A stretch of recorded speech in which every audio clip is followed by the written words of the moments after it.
છોટાઉદેપુર જિલ્લાના નસવાડી તાલુકાના ખંભાયતા ચોકડીથી પલાસણી કરમદી સહિત 10 જેટલા ગામોને જોડતો મુખ્ય રસ્તો ખખડધજ હાલતમાં અને રસ્તામાં 1-1 ફૂટના ખાડા પડી જતા વાહન ચાલકો હેરાન પરેશાન છે।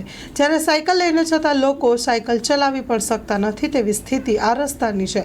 2 જિલ્લા અને 2 તાલુકાને જોડતો મુખ્ય રસ્તો હોવાથી સેંકડો વાહન ચાલકો દરરોજ મુશ્કેલીનો સામનો કરી રહ્યા છે।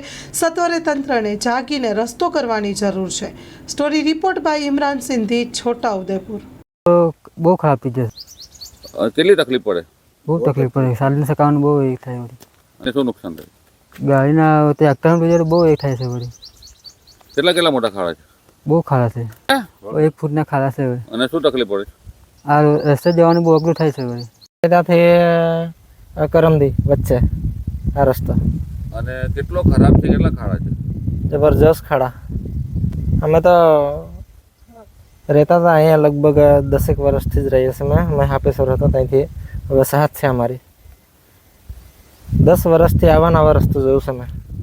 પડે તો વળી વાગી જાય, ઘણા માણસો પડે બી છે આ રસ્તા પર। અને આ કેટલા ગામોને જોડતો રસ્તો છે? હા, હવે ખંભાયતા, પછી આ કરમદી વસાહત અને જૂનું ગામ કરમદી, પછી અહીંથી આપણે ઠેઠ પલાસણી નીકળતા સુધી, આ પાસ સુડલિયા નીકળતા સુધી આવવાના જ। વહેલી તકે બનાવી આપે તો સારું, ખેતરવાળાને બી સારું પડે અને બધા વાહનો સરકતા એમને બી સારું પડે। ખંભાયતા ભરવાડાથી સાહેબ આ રસ્તો બહુ ખરાબ છે ને ગાડી હોય કે કોઈ બી હોય પંચર પડી જાય, સાયકલને હલાવ્યું નહીં। આ ગુઠર પણ ઊંડા ખાડા છે। છોટાઉદેપુર હાઈવે બી લાગી જવાય પલાસણીથી ને અહીં લગી આ ખંભાયતાથી બહુ રસ્તો આ ખરાબ છે। કેટલા ગામને જોડતો છે? એ લગભગ 10-15 ગામ અને ગાડી લઈને નીકળાય નહીં એકદમ। આ રસ્તો મને કમ્પ્લીટ બનાવી આપો અને અમારે કંઈ તકલીફ ના પડે। રસ્તો સારો હોય તો કંઈ અમારે ચાલવાનું ચોમાસામાં શિયાળામાં અમારે ગાડીના પંચર પડે। આ બે જિલ્લાની અંદર જોડતો રસ્તો છે, છોટાઉદેપુર અને નર્મદા અને પલાસણીથી ખંભાયતા સુધી।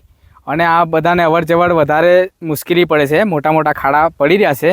અત્યારે અમારે જવું હોય તો ઘણી મુશ્કેલી પડે છે કે ભાઈ માણસની કમર તૂટી જતી રહી છે, અમુક મુશ્કેલીઓ, પગ બી ફ્રેક્ચર થાય છે, સ્લીપ મારે છે ગાડીઓ।